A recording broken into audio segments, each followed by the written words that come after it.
Hi, I'm Frances. My sister handed me a pink envelope at her luxury anniversary dinner, said it was something from Mom. It was a will, a fake one. She erased my name from everything: property, family, even the slideshow. Then she smiled, looked me in the eyes, and said, "Don't make this harder than it has to be." I didn't scream. I didn't cry. I just opened my envelope, the one she thought I'd buried years ago. Want to know what happened when I played her voice on that stage? I got there earlier than anyone else. Didn't want to be late. Didn't want to be the one walking in after the spotlight hit. I parked 3 blocks away, even though valet was complimentary. Something about walking gave me time to think. The air still held the kind of heat that clings to your neck. Typical Louisiana fall. The kind where your shirt sticks, but the sky says it's October. The Magnolia Ballroom had been redone since the last time I stepped foot in it. French colonial railings, polished floors, and ambient jazz that sounded like someone's idea of elegance, not comfort. I walked in through the side entrance like I always did, habit from years of doing setup. There was a line of small white cards laid out across a mirrored table. I searched the names quickly: Clay, Teresa, even their daughter, Paisley. No Devereaux, no Dev, just one card at the edge, in different handwriting: D. Wainwright. Support. Next to it, a seat not at the family table, but one tucked behind a decorative column. A waiter brushed past and asked, "You're with logistics, right? Just checking if signage is handled." I didn't correct him. I nodded, adjusted my tie, and sat where the card told me to. Funny how you can be surrounded by family and still feel like the help.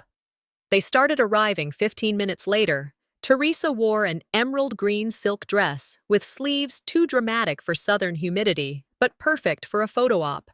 Clay had that polished look, the kind men get from being quietly rich and socially untouchable. They were met with kisses, applause, laughter. Someone handed them champagne flutes the moment they stepped in. Teresa found me eventually, walked over in front of guests, leaned in for a cheek kiss without touching skin. "So glad you made it," she said, without even making eye contact. She smelled like the kind of perfume that has a name you can't pronounce and a price you shouldn't ask about. "I wouldn't miss it," I answered. A woman from the Baton Rouge Gazette asked me, "And what's your role tonight?" I looked at her too long before answering. "Just here to support." Teresa had said those same words in a different tone when we buried Mom. I kept finding things no one else would notice unless you were trained to look for them. A chair turned slightly toward the back of the room. My name folded and smudged at the edge of a program. The small, quiet details that tell you you're not meant to be remembered here. The evening moved forward. I played the part. Helped an elderly aunt to her seat when no one noticed her hovering. Smiled for pictures when someone called my name as an afterthought. Clapped when Teresa gave Clay a surprise tribute slideshow. But then came the video montage. You know the kind. Soft piano playing under family photos, childhood clips, bad hairstyles. Everyone was there. Clay in high school, Teresa at her first job, even baby Paisley riding a pony, not one picture of me. I sat through the entire thing without blinking. But my insides, my chest tightened like a belt being pulled one notch too far. A man sitting beside me leaned in and said, "Hey, are you with catering?" I smiled. "No, family." He looked surprised, like that made it worse somehow. And then, the moment I'd been waiting for all night. The speech. Teresa took the stage, and the crowd fell into that quiet hush reserved for worship or fear. She started with grace, the kind you buy from PR coaches. Thanked Clay, her daughter, the team, the event staff. She thanked cousins from Atlanta, even her high school drama teacher, but not me. "To my team," she said, "thank you for making this happen." I booked the venue, negotiated the rate, paid the deposit. I clapped along with everyone else. Stoic. Still. But I felt it. Behind the eyes, under the ribs. On the table, my napkin had a soft crease. I picked it up, refolded it carefully the way Mom taught me. We used to fold hundreds of those for Dad's 40th anniversary surprise. I stayed up until midnight ironing out the creases so they'd look perfect. No one thanked me that night either. Maybe some people don't forget. Maybe they just erase. A server came by, took my glass, and asked, "You're the brother, right?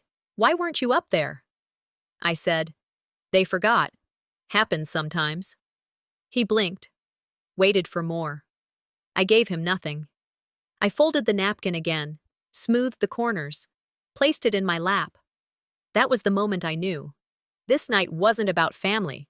It was about optics, appearances, control, and I had just been written out of the script.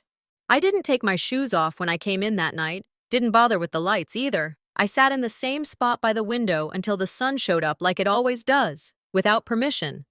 Still had that damn napkin in my pocket. Still hadn't opened the envelope Teresa handed me after the applause died. She called it a gift, said it was from Mom. I should have known better. By the time I brewed my second cup of coffee, the ballroom was gone. All that polished laughter and hand-picked memories had been replaced by the quiet hum of the refrigerator and the sound of my own breathing.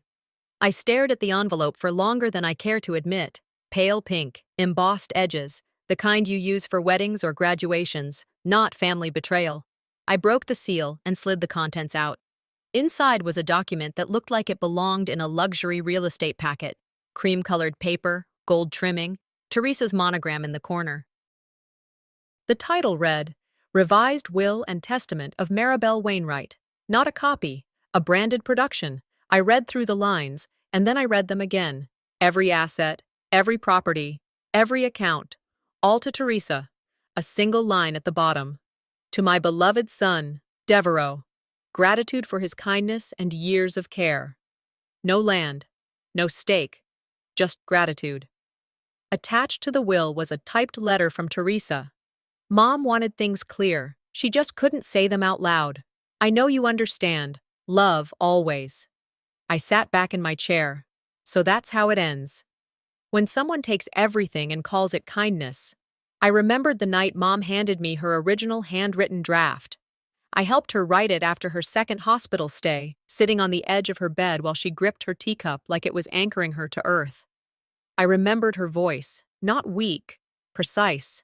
"I need you to hold this for me, Dev, just in case." That version was gone. Replaced by this boutique version of finality. I didn't call, didn't text.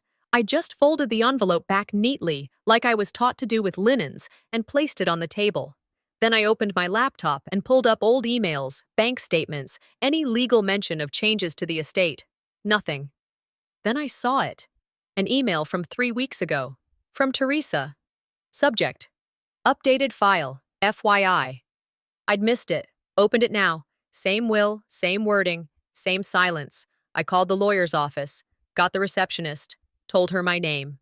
"Hi, Mr. Wainwright. Teresa already submitted the finalized copy. Is everything okay?" I said, "Thank you," and hung up.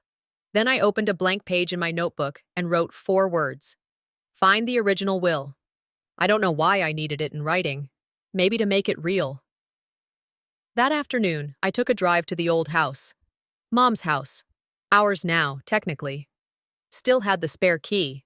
Still knew which door squeaked before the knob turned. The place smelled like dust and lavender. Nothing had changed since the last time I was there, which, come to think of it, was her funeral. I didn't turn on any lights. Let the gray light from the windows guide me to the study.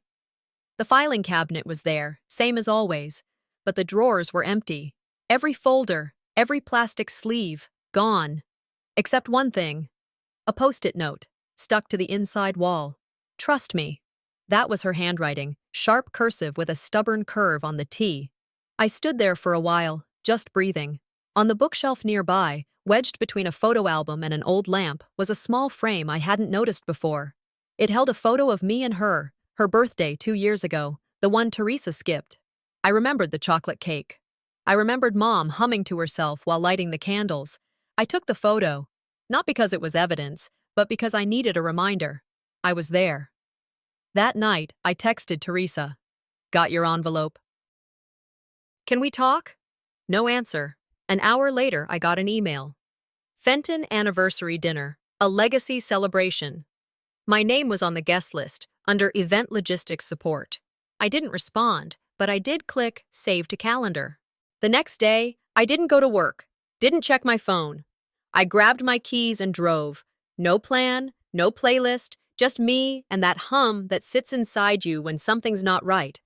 Mom's house was still there, still beige, still too quiet for a place that once smelled like gumbo and old vinyl. I hadn't been back since the funeral.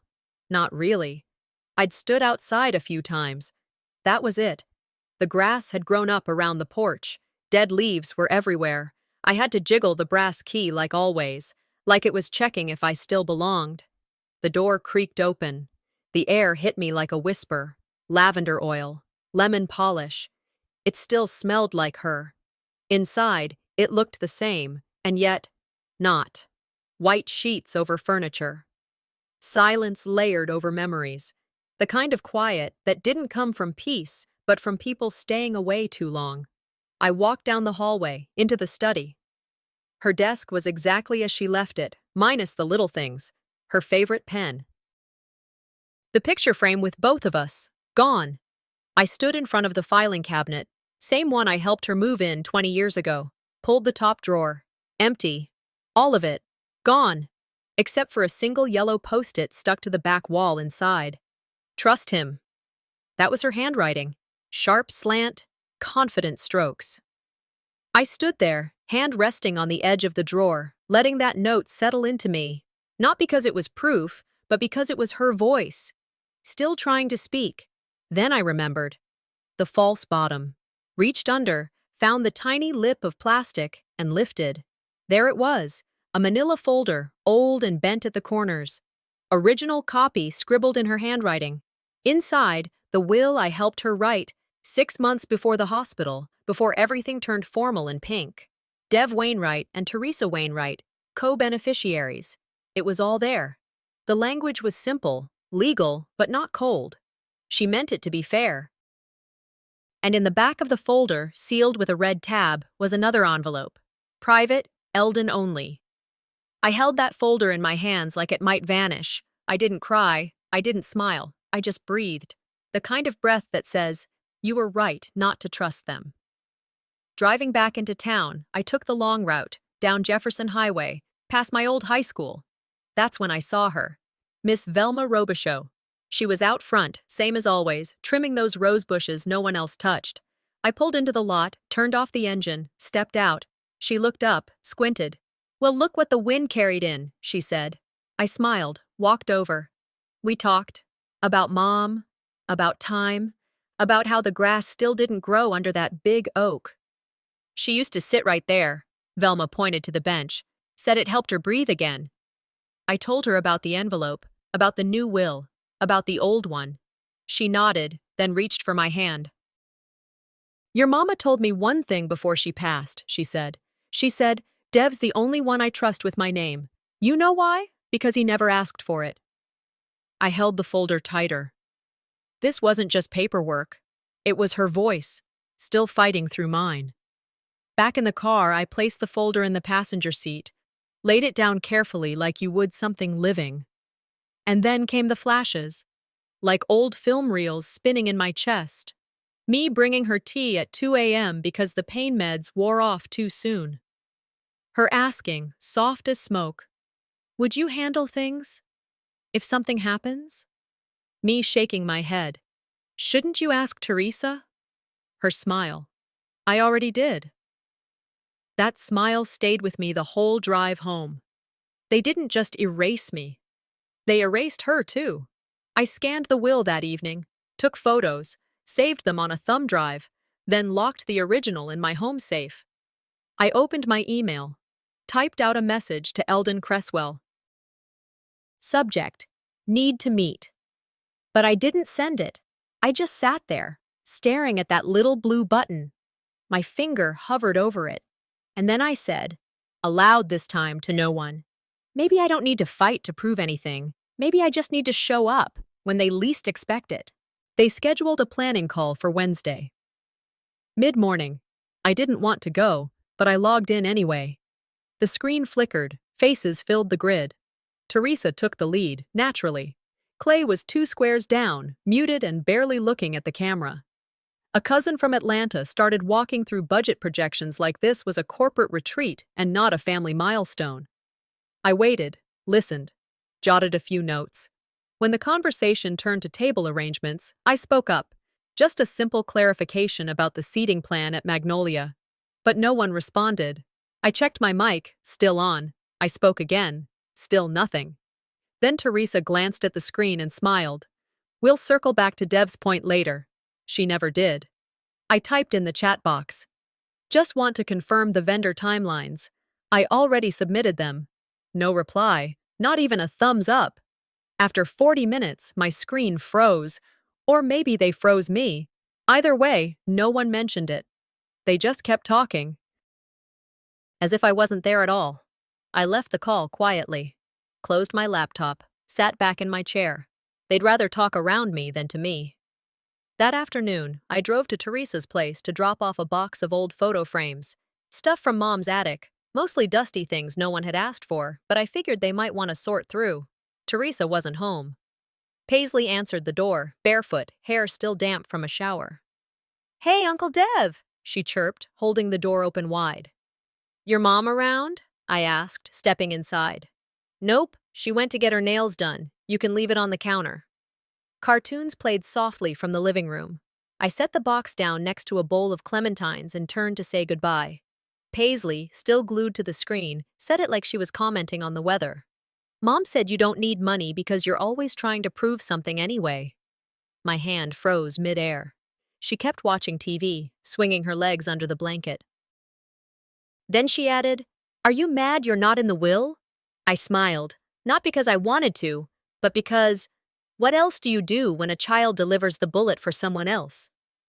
"Where'd your mom say that?" I asked, calmly. She shrugged. "During her nails appointment, I was playing with her phone." That was it. No malice, no awareness. I nodded, told her to tell her mom I stopped by, and walked out. Back in the car, the words hung in the air like cigarette smoke that wouldn't clear. I sat behind the wheel, hands resting on my thighs, breathing. It's not the kid's fault, but that doesn't make it hurt less. I remembered a moment from years back. Teresa was maybe 17, and she called me the house ghost. Said I was always around, but never really there. I'd laughed then, thought it was some teenage drama lashing out. But maybe she meant it.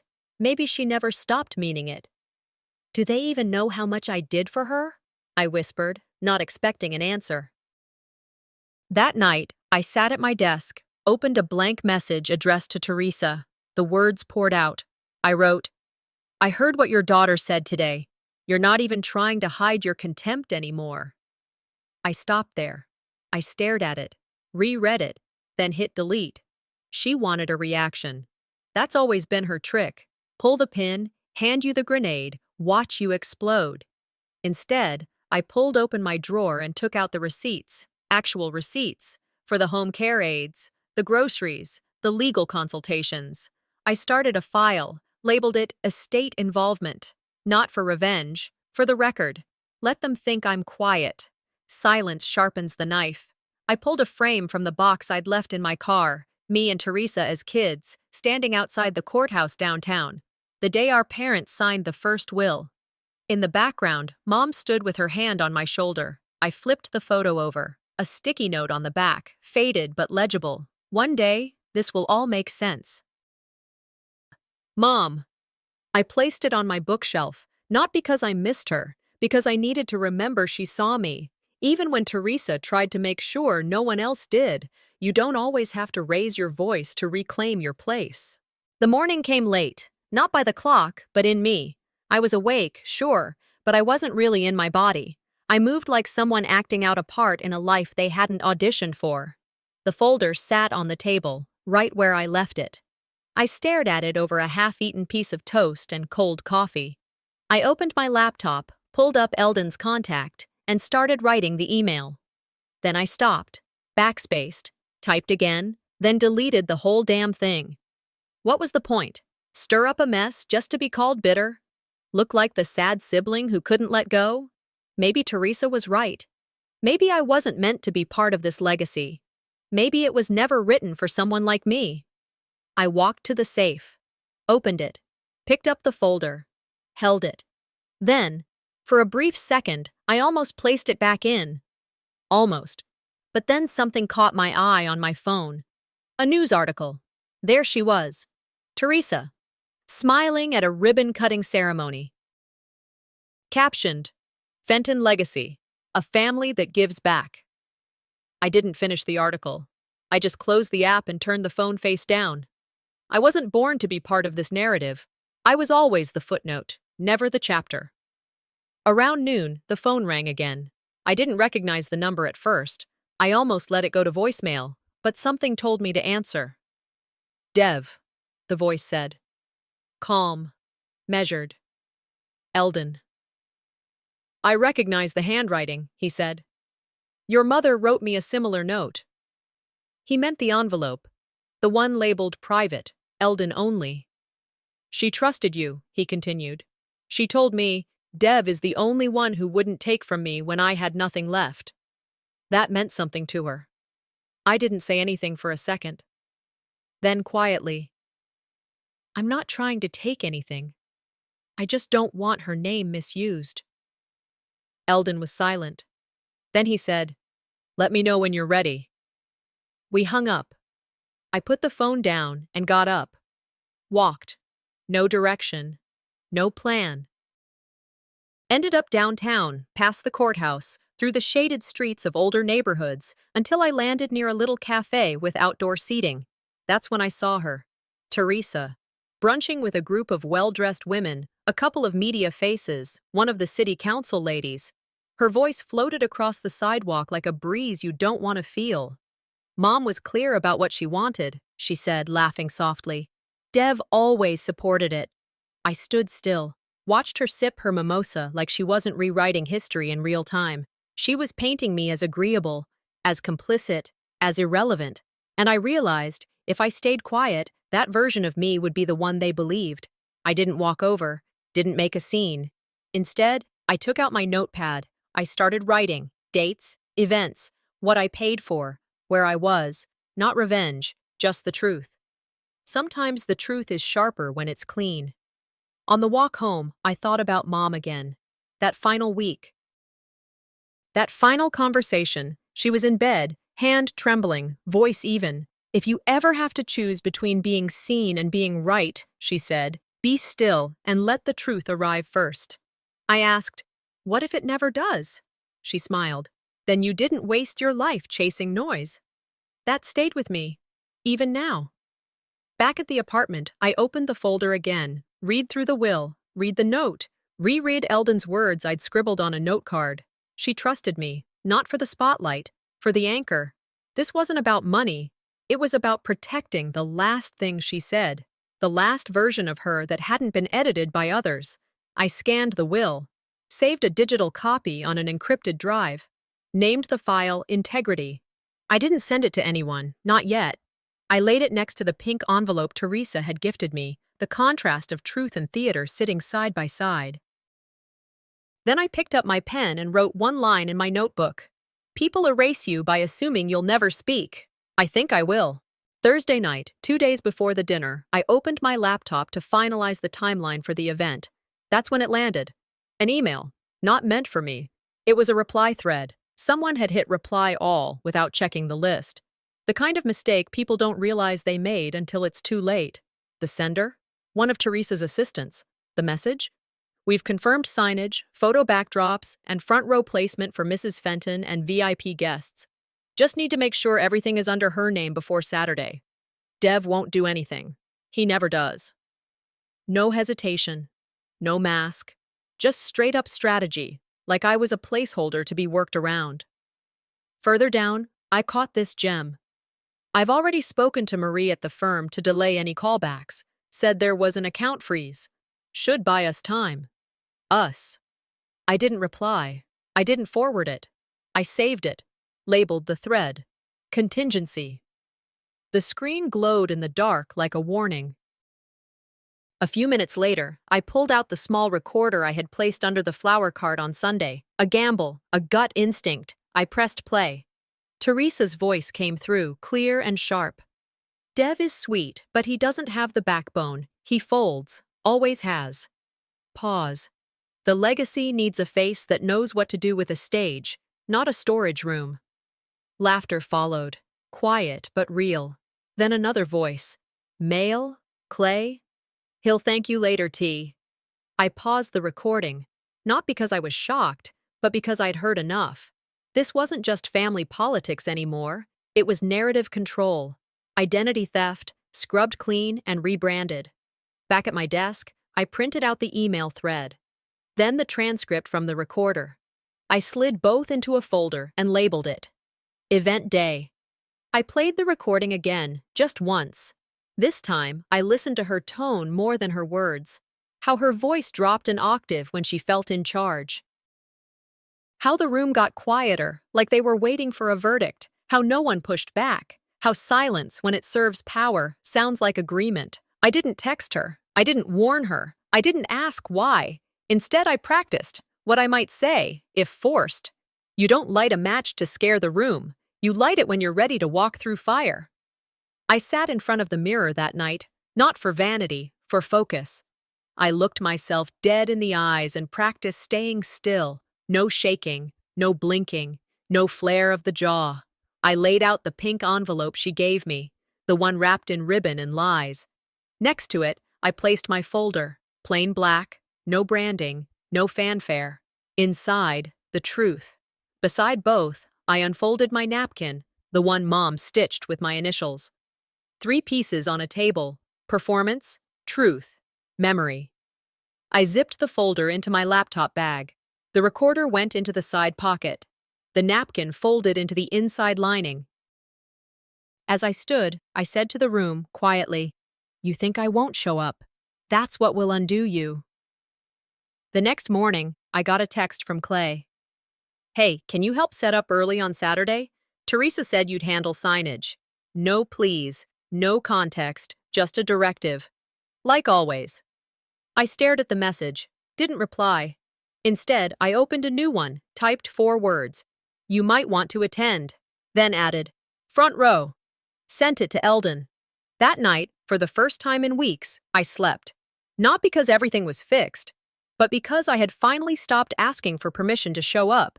Friday afternoon, the day before the dinner, I got an email, forwarded from an old colleague. The subject line just read, "Congrats, I think?" Attached was a flyer. Legacy Circle Brunch, honoring the Fenton lineage.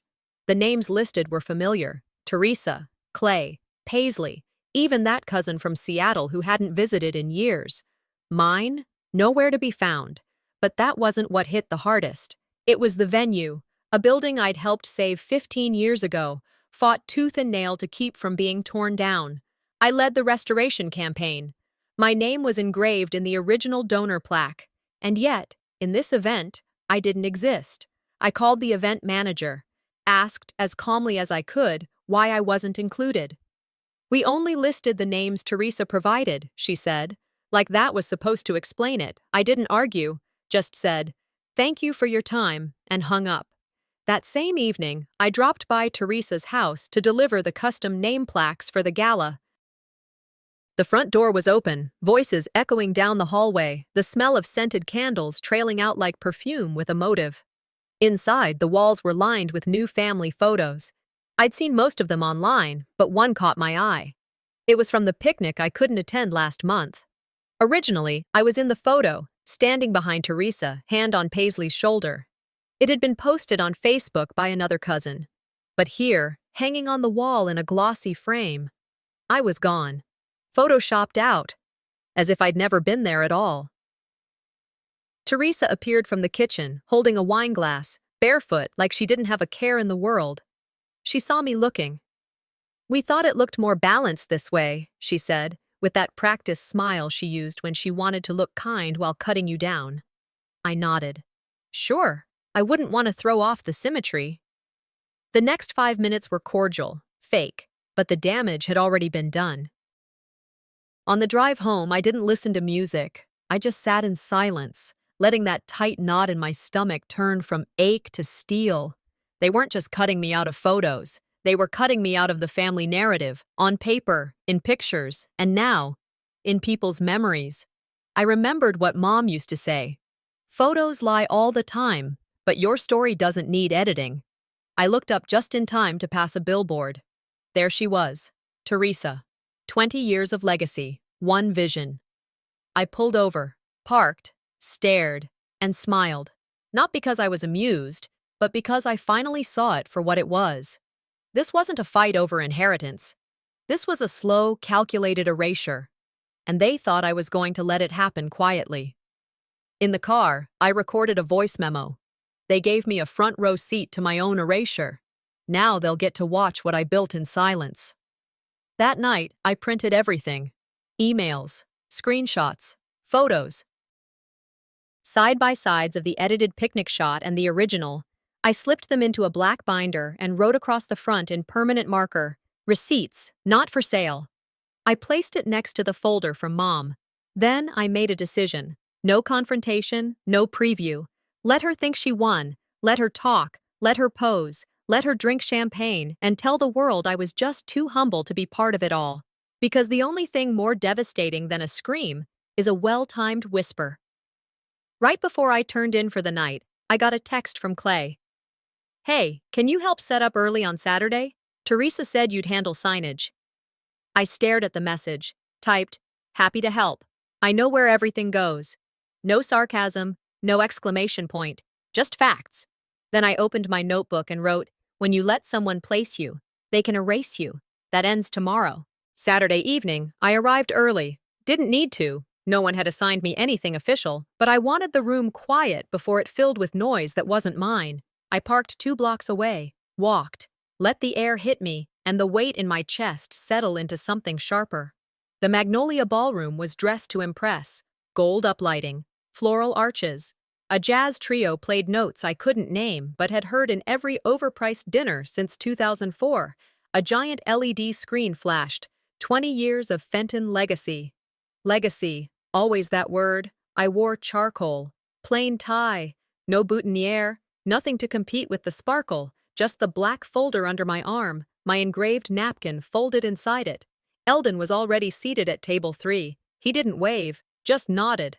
That was enough. A staff member brushed past me and said, "Sir, signage needs to be checked with logistics." I smiled and helped an old man to his seat. They expect silence. Tonight, I let them have it, until I don't. Teresa entered with the kind of timing PR firms charge big money to teach. She glided to the stage like she'd rehearsed the walk. Maybe she had. Her dress shimmered, her smile sparkled, and people clapped like it was instinct. She started the speech with poise, hit every note: family, commitment, legacy, resilience. She name-dropped board members, thanked Paisley for her creative soul, and said Clay was her constant anchor. Me? I wasn't even a comma. Her voice softened near the end, like she was about to gift us with something sacred. "Mom always believed in clarity," she said. "That's why she left us a final message, one that protects our future." She gestured behind her. The screen changed, a projection of the new will, stylized, corporate branded, her name in bold, footnotes that didn't mean anything but looked official. It was the kind of thing you flash in court before anyone asks questions. I didn't flinch, didn't blink, just waited. As she raised her glass, I walked forward, not rushed, not loud, just enough. I didn't touch the mic, didn't clear my throat, just set the black folder next to her stemware. "I brought something for balance," I said. She froze. I opened it, pulled out the original will, handed it to Eldon. He stood, read the opening lines aloud. Gasps. Then, I pressed play on the recorder. Her voice. "Dev always folds. This is just cleanup now." Then again. "Make sure it's all under my name before he finds his spine." People shifted. Whispers broke out. Someone coughed, tried to hide it. Teresa reached for the mic, rattled. "That recording is out of context." But the MC stepped up, gently moved her hand aside, and nodded at me. "Sir, you have the floor." I didn't raise my voice, didn't smirk. I looked at her. Then the crowd. "I don't want her money," I said. "I want her name respected." I pulled the napkin from my pocket, the one Mom embroidered, laid it beside the will. Then I walked off stage, didn't look back. Teresa stood there, mic in hand, trying to assemble her next move. "This is slander," she barked. "We have legal representation." No one responded. Clay stared at his glass. A cousin stood and walked out. Someone near the back whispered, "If that's real, she's finished." The room didn't explode. It unraveled. As I walked to the valet, the air outside felt different, cooler, cleaner. The press cameras started flashing, but they weren't aimed at her anymore. I got in the car, placed the folder on the passenger seat, and rested both hands on the wheel. Breathed, not deeply, just, finally. Let them have the last word. I kept the last truth. Sunday morning came with a kind of stillness I hadn't felt in years. Not quiet like the kind that leaves room for doubt, but the kind that tells you nothing's left to prove. The city sounded different, birds instead of brakes. I didn't check my phone, didn't scroll. Just let the coffee drip into the pot while the sun crawled over my window frame. My inbox was full. Legal responses, media requests, a voicemail from Clay I hadn't listened to. Didn't feel the need. Instead, I pulled out the black folder from the drawer, the one labeled Integrity. Set it on the table. Next to it, the napkin Mom had embroidered. You don't burn what proved its worth. You archive it. Rumors had started bubbling online. The clip from the dinner made its rounds, circulated on a Facebook group in Baton Rouge, then spilled onto Twitter. People were talking, whispering louder than Teresa ever intended. She didn't release a statement, didn't go on defense. She stepped down from 2 boards. Personal reasons. I got a letter 2 days later, handwritten. You always knew how to win without shouting. I hope one day I learn how to lose with grace. I didn't respond, just folded it, slid it into the folder, tucked it beside the will. When the voice of power admits defeat, you don't need to echo back. That same afternoon, Clay left a voicemail. I didn't know she'd gone that far. You were never supposed to be erased, Dev. I listened. Once, then deleted it. No anger, no closure, just done. Later that night, he texted. They were selling the family home. I replied, let me know when the keys are handed over. I'll take what's left of Mom's books. 2 days later, I signed the lease for a small office across from a nonprofit on Government Street. Nothing fancy. 3 rooms, 1 desk, 1 mission, last line legal, a free consultation space for folks who've been left out of wills, pushed aside by family, erased from photos and footnotes. On the wall behind my desk, the framed napkin. Next to it, behind soft linen, the original will. The first client came in quiet, a woman in her 60s. Her late husband's children had frozen her out, claimed she never really belonged. She didn't want revenge, she just wanted clarity. We don't fight here, I said, offering her coffee from a pot I made that morning. We clarify. Truth usually wins, eventually. She smiled, just barely, but it was enough. That weekend, I drove out to the church where Mom used to volunteer. The place looked the same. Brick walls, sun-bleached windows, quiet like it knew how to hold stories without speaking them. I found the community board in the hallway, pinned up a photo. It was me and her, Mom's hand resting on my shoulder. Next to it, a photocopy of the napkin sketch she once doodled before the embroidery. The one I'd folded and unfolded for years. As I pinned it, a little girl passed by, stopped, looked. Is that your grandma? She asked. I smiled. Something like that. She taught me how not to disappear. The girl nodded like that made perfect sense. I turned to leave, didn't look back, didn't need to. Some stories don't ask for retellings, they just keep going.